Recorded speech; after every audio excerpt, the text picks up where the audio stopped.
awit ng kagalakan. Bilang gitara at ang kaya ay bilang. Ikha ninyo ang trumpeta.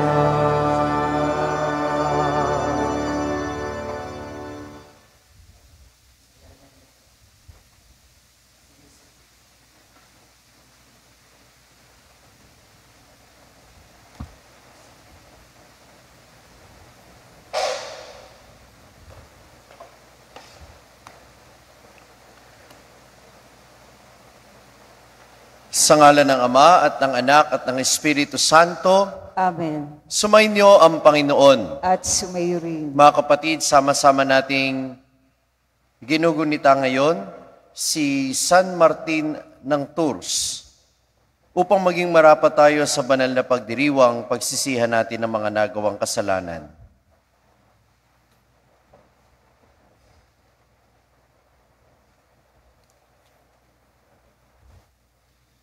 Isinugong tagapagpagaling ng mga nagsisisi, Panginoon, kaawaan mo kami. Panginoon, kaawaan mo kami. Dumating na tagapag-anyaya para makasalanay magsisi, Kristo, kaawaan mo kami. Kristo, kaawaan mo kami. Nakaluklok ka sa kanan ng Ama para ipamagitan kami. Panginoon, kaawaan mo kami. Panginoon, kaawaan mo kami. Kaawaan tayo ng makapangyarihan Diyos, patawarin tayo sa ating mga kasalanan, at patnubayan tayo sa buhay na walang hanggan. Amen. Manalangin tayo. Ama naming makapangyarihan sa pamumuhay at pagpanaw ng Obispong si San Martin, ang iyong kadakilaan ay nagniningning. Ganapin mong panibago ang mga dakilang gawa ng iyong paglingap sa aming loobin upang ang kamatayan man o ang buhay ay huwag makapaghiwalay sa amin sa pag-ibig mo sa pamamagitan ni Jesucristo, kasama ng Espiritu Santo magpasawalang hanggan. Amen. Tayo po ngayon ay nasa unang bahagi ng ating pagdiriwang, ang liturya ng salita ng Diyos.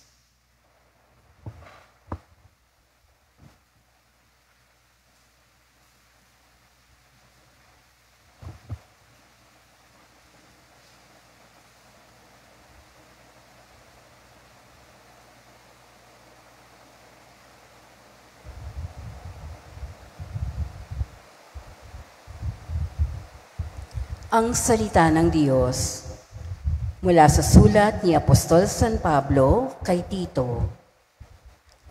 Mula kay Pablo, alipin ng Diyos at apostol ni Jesucristo.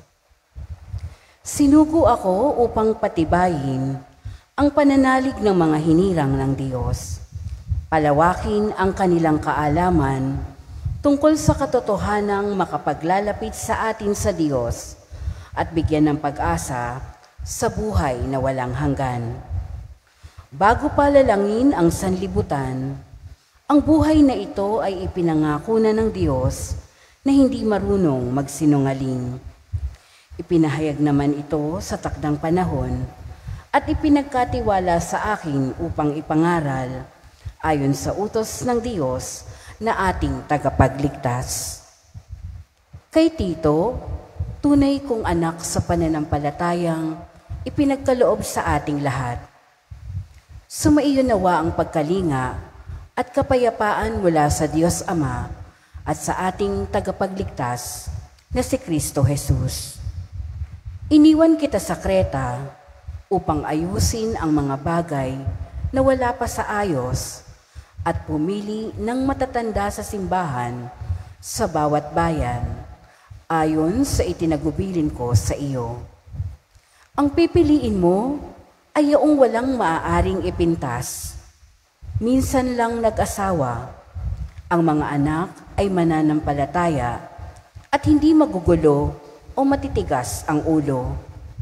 Kailangang walang kapintasan ang isang tagapangasiwa ng simbahan sapagkat ang pamamahalaan niya ay mga gawaing ukol sa Diyos.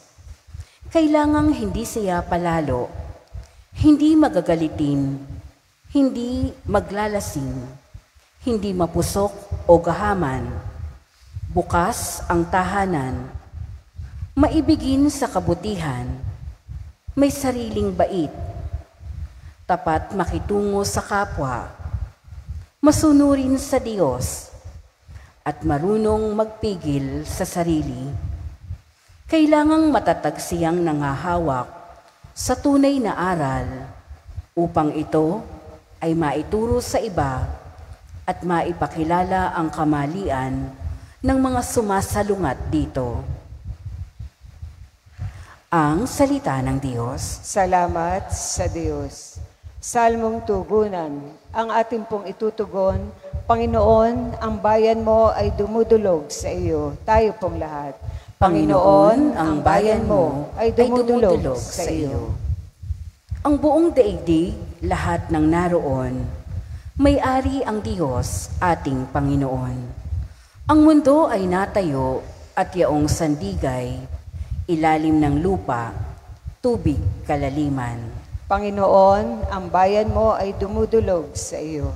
Sino ang marapat umahon sa burol? Sa burol ng poon, sino ngang aahon? Sinong papayagang pumasok sa templo? Sinong tutulutang pumasok na tao? Siya na malinis ang isip at buhay, na hindi sumamba sa Diyos-Diyosan, tapat sa pangako na binibitiwan. Panginoon, ang bayan mo ay dumudulog sa iyo. Ang Panginoong Diyos, pagpapalain siya, ililigtas siya't pawawalang sala. Gayon ang sino mang lumalapit sa Diyos, silang lumalapit sa Diyos ni Jacob. Panginoon, ang bayan mo ay dumudulog sa iyo. Tumayo po ang lahat at magbigay galang sa mabuting balita.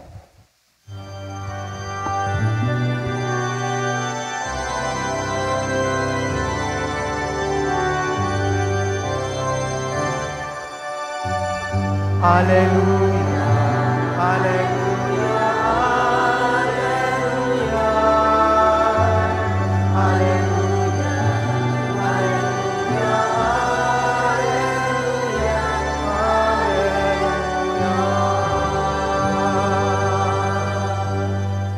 Sumainyo ang Panginoon, At sumayo rin. ang mabuting balita ng Panginoon ayon kay San Lucas. Papuri sa iyo, Panginoon. Noong panahong iyon, sinabi ni Jesus sa kanyang mga alagad, hindi mawawala kahit kailan ang mga sanhi ng pagkakasala, ngunit nakapangingilabot ang sasapitin ng taong panggagalingan nito. Mabuti pa sa kanya ang bitina ng isang malaking gilingang bato sa leeg at itapon sa dagat kaysa maging sanhi ng pagkakasala ng isa sa mga maliliit na ito. Kaya't mag-ingat kayo. Kung magkasala ang kapatid mo, pagsabihan mo. At kung siya'y magsisi, patawarin mo. Kung makapito siyang magkasala sa iyo sa maghapon at makapito ring lumapit sa iyo at magsabing, nagsisisi ako, patawarin mo. Sinabi ng mga apostol sa Panginoon, dagdagan po ninyo ang aming pananalig sa Diyos. Tumugon ng Panginoon, kung maging sinlaki man lamang ng butil ng mustasa ang inyong pananalig sa Diyos, masasabi ninyo sa puno ng sikomorong ito, mabunot ka at matanim sa dagat, at tatalima ito sa inyo. Ang mabuting balita ng Panginoon. Pinupuri ka namin, Panginoong Hesukristo. Magsiupo na po.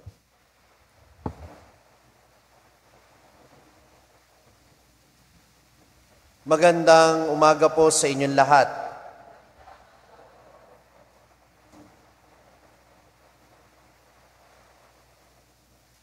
Iniisip po ng maraming tao na kapag pari ka, ay mas pinagpapala ka kaysa sa iba. Siguro po, ito'y nanggagaling sa kaisipan na mas malapit kami sa Diyos dahil mas madalas kaming magdasal at mas mabait kami kaysa sa karaniwang mananampalatayang Katoliko. Ito lang ang masasabi ko. Hindi kayo sure. Totoo po na ang pagiging pari ay pribilehiyo at marami po itong kaakibat na pagpapala. Totoo po na may malaki ang biyaya na kami ay nagiging daluyan ng biyaya sa aming kapwa. Pero mabigat din ang pananagutan namin sa Panginoon dahil kagaya nga ng sabi ni Spider-Man, with greater power comes great responsibility.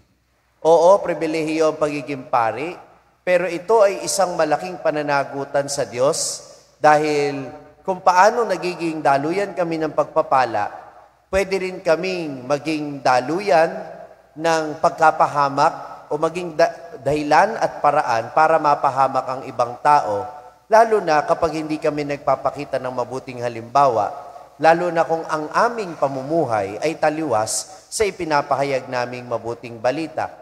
Bakit? Kapag kami ginawang mali ang pare at nakita ng mga tao, naiiskandalo sila. Merong mga humihina ang pananampalataya dahil sobrang sungit ng pari. Merong mga tumitigil sa paglilingkod dahil napagsalitaan ng hindi maganda ng pari. O kaya naman, iniisip ng mga tao na yung ginagawa ng paring iyon, pwede ko palang gayahin kahit masama, siya nga pari ako pa. 'Di ba? So, ito yung sinasabi ng Panginoon sa Ebanghelyo natin ngayon, mabuti pa,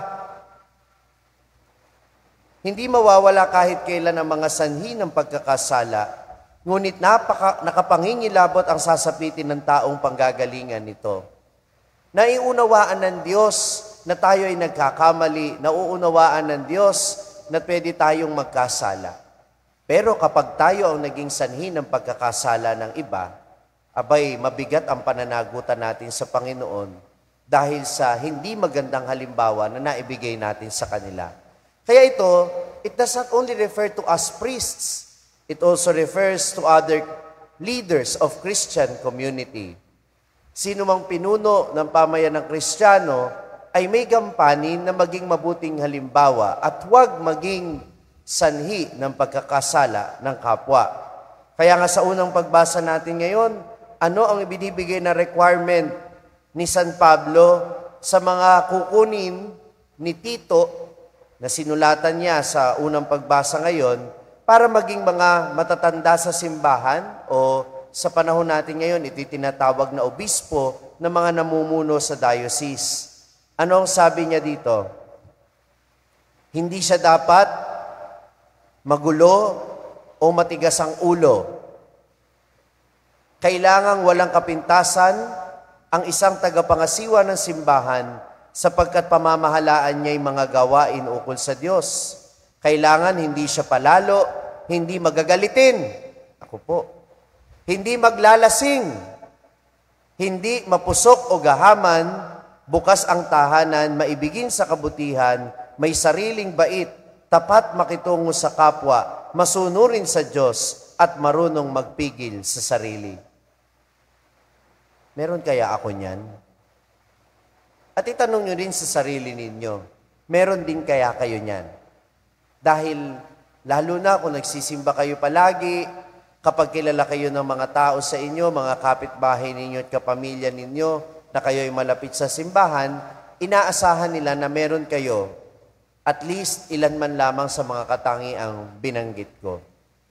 Sinasabi ko nga sa mga ninong at ninang, kapag ako ay nagbibinyag, gayon din sa mga magulang ng bata, mag-ingat kayo sa lahat ng gagawin ninyo at sasabihin ninyo, sapagkat anumang nakikita ng mga bata sa nakatatanda, kahit masama, aakalain nilang ito ang tama. Minamahal ko mga kapatid, lahat tayo ay dapat maging mga taga-akay ng ating kapwa patungo sa kabutihan. Sama-sama tayong maglakbay patungo sa daan ng kaligtasan. Huwag tayong maghilahan pababa sa pamamagitan ng pagiging mabuting halimbawa sa ating kapwa.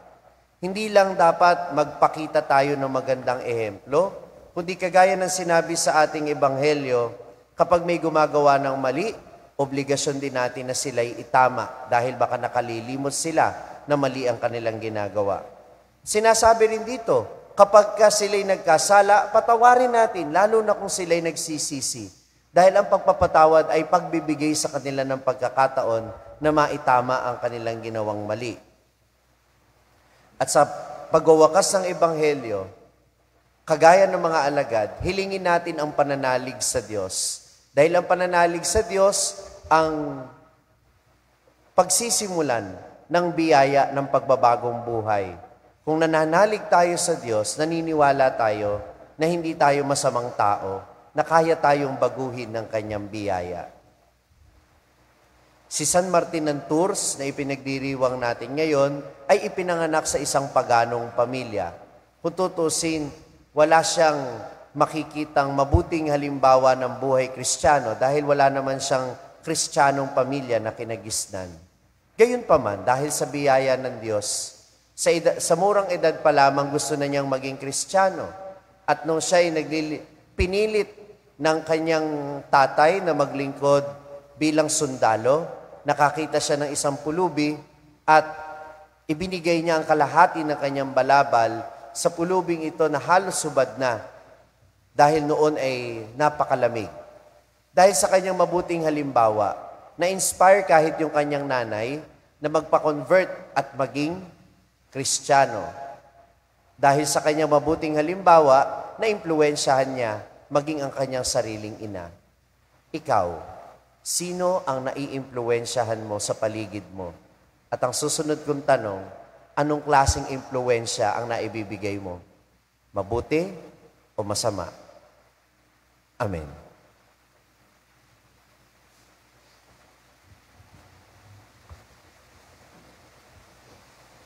Tumayo na po, anak. Itinuturo ng ating guro na ang kabulugan ng pagiging alagad ay radikal na pagtanggi sa kasamaan. Iniaalay natin ang ating mga panalangin ngayon nang may pagpapasyang magsakripisyo upang sundan ang Panginoon. Panginoon, dinggin mo ang aming panalangin. Panginoon, dinggin mo ang aming panalangin. Ang simbahan naway magwagi sa kanyang pagpupunyaging labanan ang kasamaan sa daigdig. Manalangin tayo sa Panginoon. Panginoon, dinggin mo ang aming panalangin.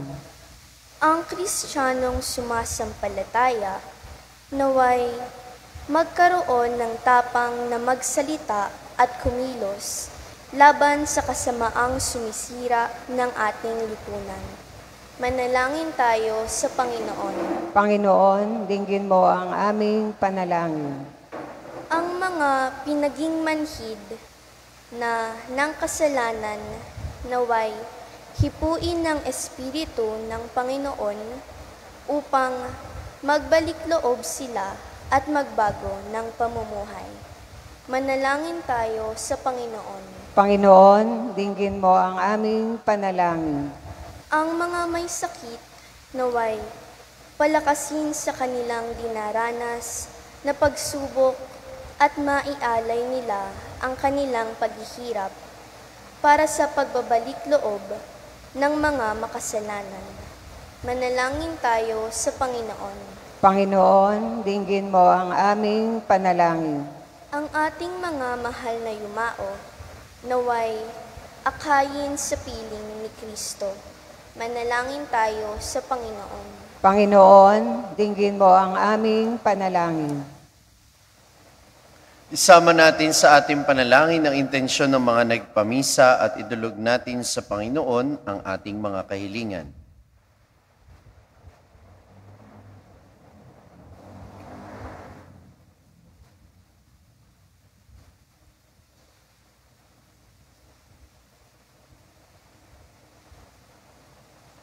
Makapangyarihan Diyos, bigyan mo kami ng matapang na pananampalataya upang maging malakas at matatag kami sa paglaban sa kasamaan sa mundong ito sa pamamagitan ni Kristo ang aming Panginoon. Amen. Magsiupo.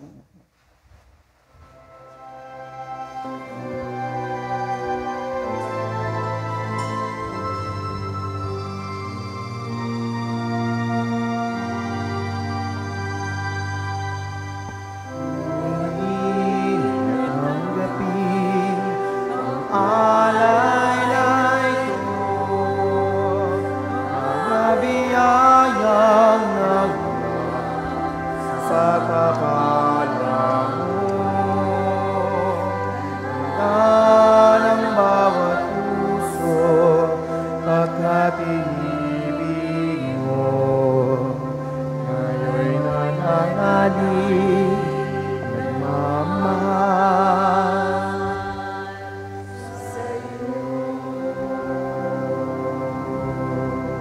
Manalangin kayo mga kapatid upang itong ating paghahain ay kalugdan ng Diyos amang makapangyarihan.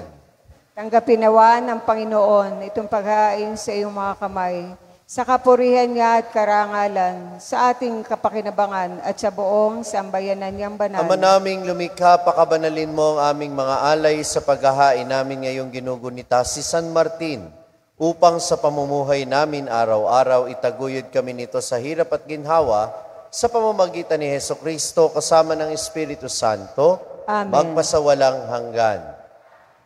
Sumainyo ang Panginoon. At sumayo rin. Itaas sa Diyos ang inyong puso at diwa. Tinaas na namin sa Pasalamatan Panginoon. natin ang Panginoong ating Diyos. Marapat na siya ay pasalamatan. Ama naming makapangyarihan, tunay ngang marapat na ikaw ay aming pasalamatan sa pamamagitan ni Hesukristo na aming Panginoon.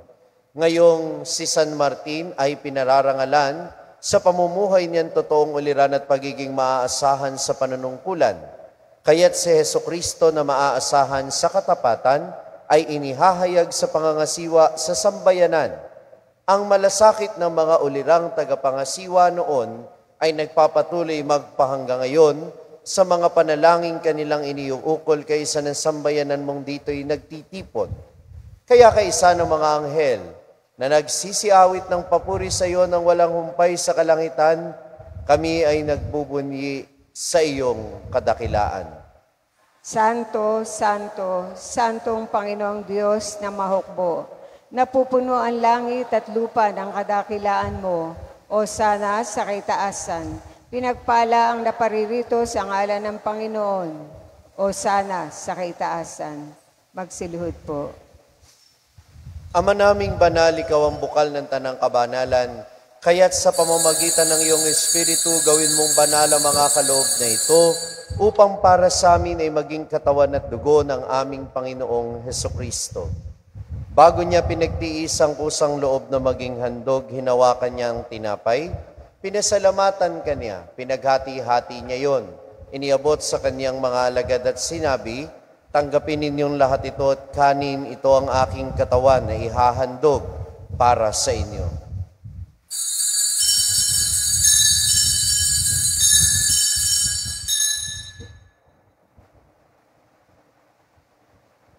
Gayun din naman nung matapos ang hapunan, ninawakan niya ang kalis, muli kanyang pinasalamatan, iniabot niya ang kalis sa kanyang mga alagad at sinabi, tanggapin ninyong lahat ito at inumin. Ito ang kalis ng aking dugo, ng bago at walang hanggan tipan. Ang aking dugo na ibubuhos para sa inyo at para sa lahat, sa ikapagpapatawad ng mga kasalanan, gawin ninyo ito sa pag-alala sa akin.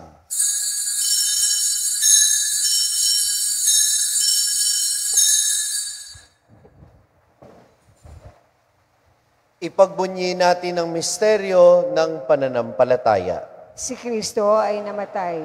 Si Kristo ay muling nabuhay. Si Kristo ay babalik sa wakas ng panahon. Ama, ginagawa namin ngayon ang pag-alala sa pagkamatay at muling pagkabuhay ng iyong anak. Kaya't iniaalay namin sa iyo ang tinapay na nagbibigay buhay at ang kalis na nagkakaloob ng kaligtasan. Kami nagpapasalamat dahil kami iyong minarapat na tumayo sa harap mo para maglingkod sa iyo.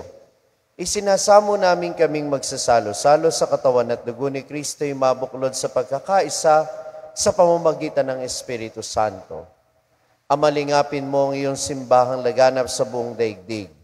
Puspusin mo kami sa pag-ibig kay San Francisco na aming Papa at ni Dennis na aming Obispo at ng Tanang Kaparian.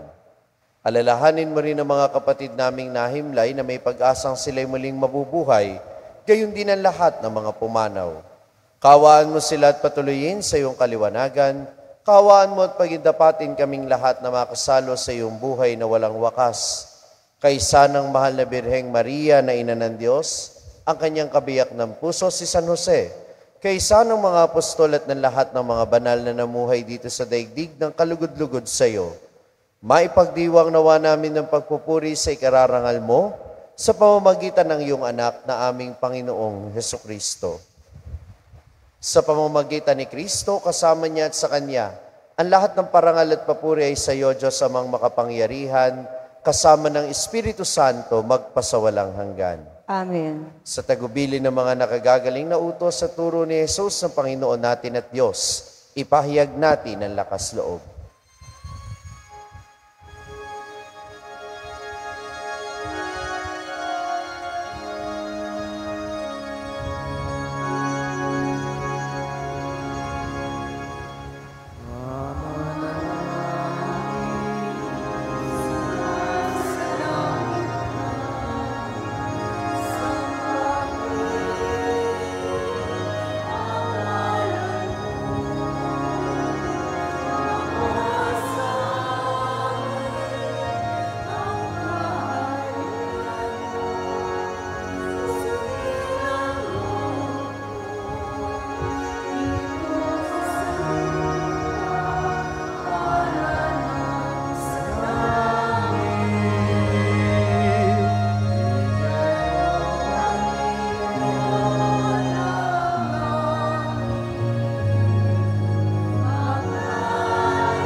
Hinihiling namin kami iadya sa lahat ng masama, pagkalooban ng kapayapaan araw-araw, iligtas sa kasalanan at ilayo sa lahat ng kapahamakan, samantalang aming pinananabikan ng dakilang araw ng pagpapahayag ng tagapagligtas naming si Jesucristo. Sapagkat iyo ang kaharian at ang kapangyarihan at ang kapurihan magpakailanman. Amen.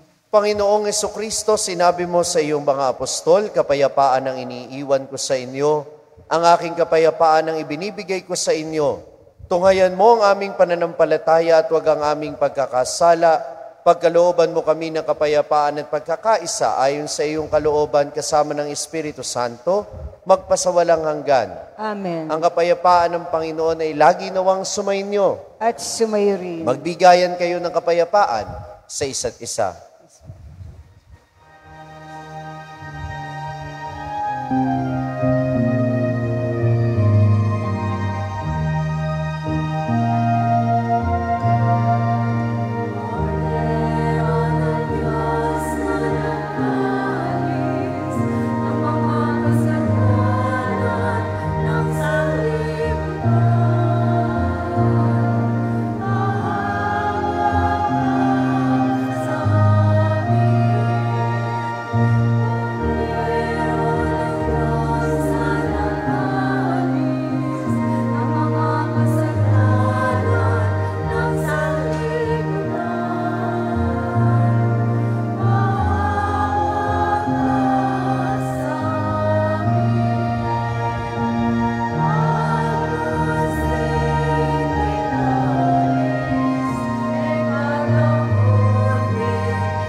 Dona nobis pacem.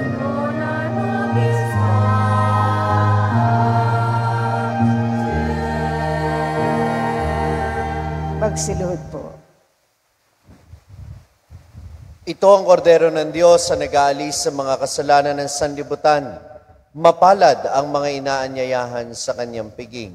Panginoon, hindi ako karapat-dapat na magpatuloy sa iyo, ngunit sa isang salita mo lamang ay gagaling na ako.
Ama naming mapagmahal, ipagkaloob mo sa aming nagsalo-salo sa piging ng pagkakaisa, ang ganap na pasyang sundin ng loob mo sa lahat ng bagay, upang katulad ng buong-buong pagtatalaga ni San Martin sa iyo, kami ay maging marangal sa pagiging para sa iyong totoo. Sa pamamagitan ni Hesukristo kasama ng Espiritu Santo, magpasawalang hanggan. Amen.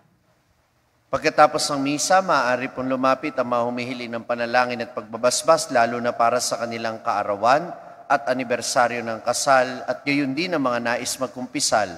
Pumunta lang po dito sa may sacristy sa gawing kanan ng ating simbahan. Sumainyo ang Panginoon At pagpalain kayong lahat na makapangyarihan Diyos Ama at Anak at Espiritu Santo. Amen. Tapos na ang ating pagdiriwang, humayo kayo sa kapayapaan ni Kristo. Salamat sa Diyos.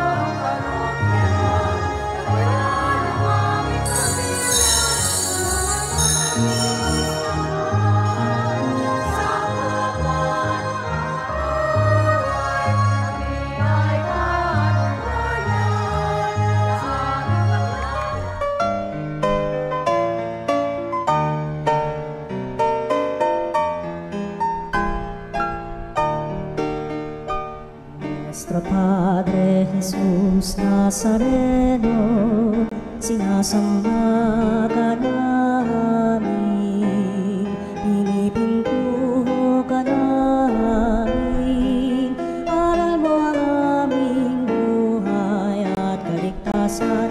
Nuestro Padre Jesús Nazareno, iligtas mo kami sa kamatayan, ang krus mong pinamatayan ay sagisag ng aming kaligtasan. Nuestro Padre Jesus Nazareno, dinarangal ka namin. Nuestro Padre Jesus Nazareno, inulwalhati ka namin.